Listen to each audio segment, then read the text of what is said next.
There's a group of terrorists who are planning to blow up the Senate. The Hardy Boys beat them up while another secret agent hacks their computer system and disables the bombs. For unexplained reasons, she does this while wearing a negligee. Because when you're saving Congress, you want to do it in your underwear. Argo Funk Book Review, Argo Funk Book Review.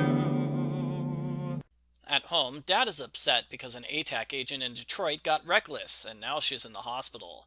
Dad decides this is way too much pressure for him to handle, so he's gonna shut down ATAC forever. Oh no! Really, Dad? That's where you draw the line? You're totally fine with terrorists shooting your sons, but you can't handle college kids getting knocked unconscious. I think Mr. Hardy secretly hates his kids. The Hardys get their next secret mission. A new mall is opening in town, and they have to figure out who wants to destroy it. The good news is that the mall is having a sleepover for teenagers. And really? A sleepover for teenagers? Is that a thing malls do? Well, the Hardys join the teenagers, which include two stupid but hot girls and a college reporter who looks exactly like the culprit from Book 2, but I don't think we're supposed to notice that. The sleepover also features Police Chief Colleague and the 4 adult suspects, so we've got 5 adults with the 5 teenagers. This could be the worst sleepover party ever. Things start off badly when the stupid but hot girls get trapped by a flood in the electronics store. Good thing Frank has a rocket-propelled belt clip. I'm not joking, he's got a rocket attached to his belt. He uses it to get up high and save the girls. The head of security assures everyone that was merely an accident. The water mattress store sometimes floods the mall. Before the head of security can explain much more, he's murdered in the sports store. The mayor's assistant talks to Frank. She says the mall was originally going to be, "Oh no! The stupid but hot girls have run away and they're in trouble again! Joe has to save them!" A casino. The mall was supposed to be a casino. Well, that was a weird few pages. Did the printer mess up the page order, or did they purposely cut away from the conversation just to go back to it 2 pages later? Frank and Joe save the stupid but hot girls a second time. Everyone gathers in the courtyard, and the mayor's assistant says she solved the mystery. Before she can reveal the culprit's name, the culprit drops an elevator on her. I'm not joking. She's standing out in the open in a courtyard, and an elevator drops on her. So that means the culprit hung an elevator from the ceiling in advance just in case they needed to kill someone who happened to be standing at that exact location. The culprit attacks the 4th suspect, who is so unimportant we never got a chance to meet him. So now all the suspects are gone except one.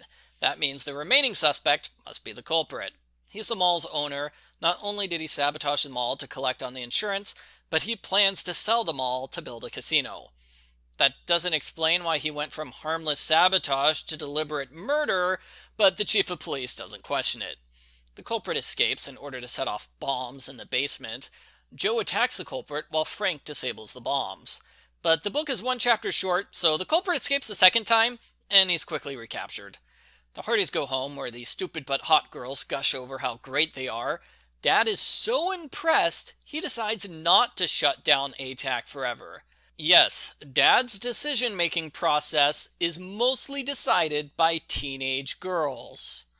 The end. Post-book follow-up. This book is pretty bad. The story definitely needs a rewrite to smooth out the various wrinkles, like elevator falling from the sky, suspect number 4 is killed before we meet him, and culprit who only planned to commit minor sabotage planted bombs in the entire building. Besides for some unpolished dialogue which doesn't fit the picture so well, I think I would blame the story's problems on the pacing. The book is always rushing to the next action scene. It never takes enough time to slow down and develop the characters or explain what's happening. The other books have the exact same problem, but I was willing to overlook their story issues because their stories were interesting. Reality TV, clone armies, Callie and Iola, those were all good storylines. This book should have been equally interesting. 5 teenagers trapped in a mall with a murderer. That's a good premise for an action movie or a horror movie, but it didn't play out in an interesting way, and we never ended up seeing much of them all. In fact, I found myself way more interested in the opening chapter, with the Hardys being undercover Senate interns with gunfights, terrorists, and a cool new partner. That should have been the main story! I was disappointed to see the artwork has not improved since the first book. At this point, the artist has drawn the Hardys over 100 times. The way they look should be way more consistent from page to page. I'd also like more consistency in terms of line thickness, because it's a little odd how the Hardys suddenly become thick-lined characters during the bomb discovery scene. Overall, I don't recommend this book. I give Hardy Boys Undercover Brothers number 4, Mauled, a 1 out of 10.